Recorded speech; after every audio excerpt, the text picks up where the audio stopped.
It's me again. Actually going to talk about how to solve this circle cube.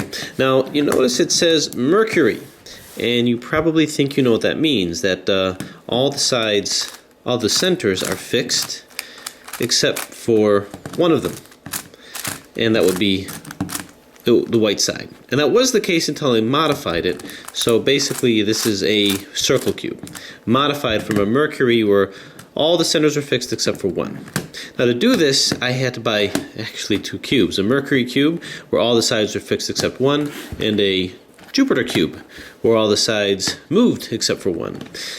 Well, I just swapped the sides. So what did I do with the spare parts of the mercury? I converted it into this really funky, spinny, centery cube, which has a name to it, which I don't know, but it's kind of neat, fully functional, scrambles in interesting ways.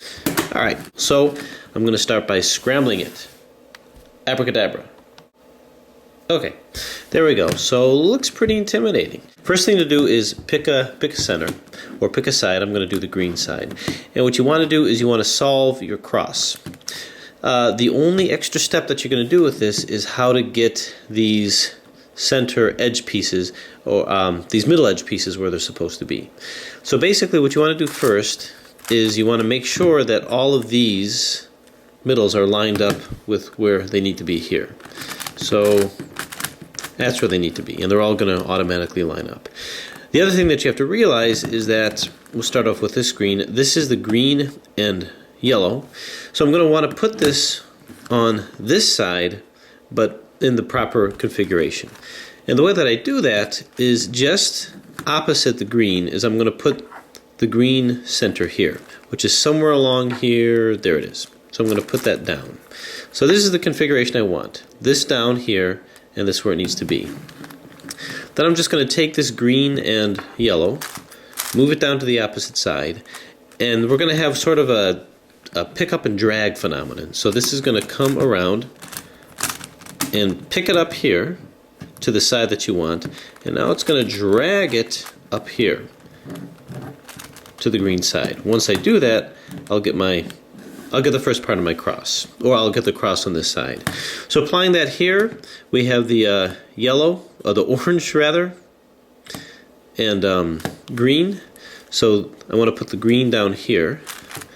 So I'm going to put this opposite. I'm just going to move it over because I want to put the green side, opposite here, so we can pick it up and drag it. So this goes down. Here's the center that I want. It's going to pick it up here, pick up the green, and then we're going to drag it on up where it's going to come to meet this side here. So we have this part of the cross. Same thing here. We're going to find the white, the green and white, which is right here. Get myself set up. Put the green one is already down here opposite. So I got to put this green here, down. I'm going to put it across, making sure to put this one back. Now that it's across, I picked up the green, drag it back up. Alright, so that's the basic concept. Bring back some of these here that I put down. Alright, now last is the green and red, which is right here. So I need to get this green cube opposite here. I'm just going to move it out of the way, and we just kind of do it intuitively. Move this down. So now this comes across here, picks it up, and drags it up. Now to be honest with you, that's all you need to know. The rest is solved exactly like a 3x3. We got the cross here. Now you may think, well, what about all these center pieces? How am I going to get that back into place? Well, something extraordinary happens if you just solve it, for reasons I don't really know. But anyway, I'm going to put all the corners where they're supposed to be. This is already where it's supposed to be. Here's the orange and white one. So that's going to go here. Just start moving this into configuration.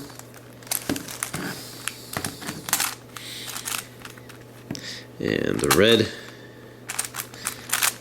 and yellow. This gets into configuration. And just keep going. Pretty intuitive here. exactly like the 3x3. All right, so we have this top layer. Again, you're probably wondering, well, what the heck am I going to do with these? Well, have faith. That will work its way out. Now we just solve the second layer just the way you do with a regular Rubik's Cube. I'm going to let this be my guide here, this very top part of the centerpiece, the red and yellow.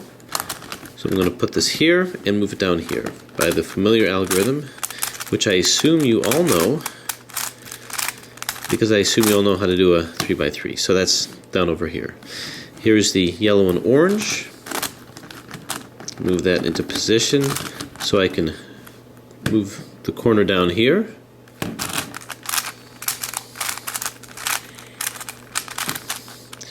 Alright, so far so good. One more to go here. And that's right, well, two more to go.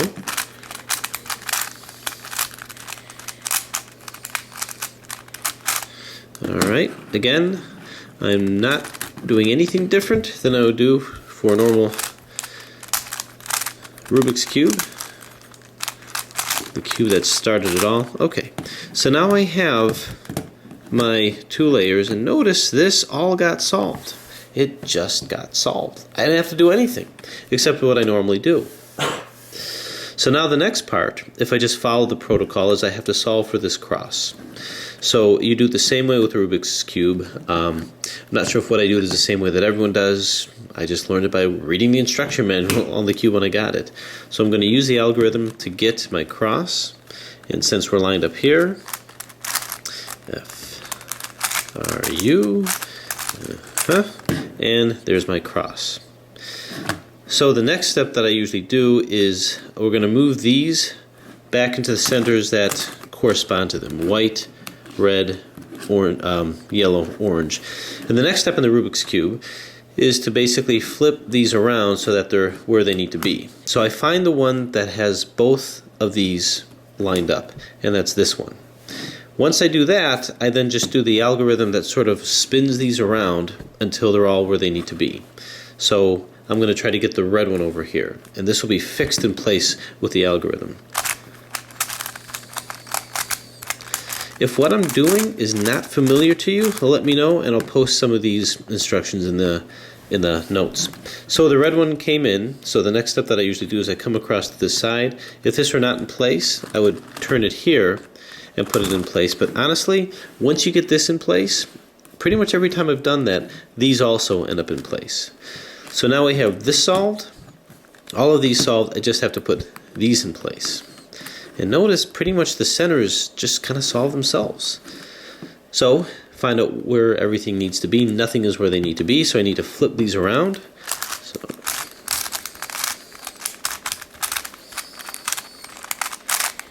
all right, this isn't where it needs to be. This by needs to be, I'm saying that the corners are in line, they're just flipped around. This actually is where it needs to be because it's got red, yellow, and blue. This is not, so you hold this here, it'll keep this in place and flip these guys around.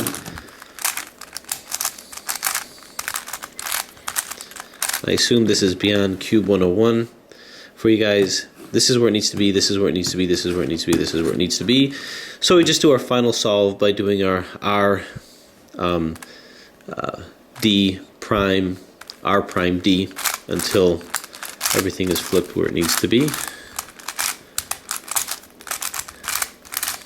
And with a little faith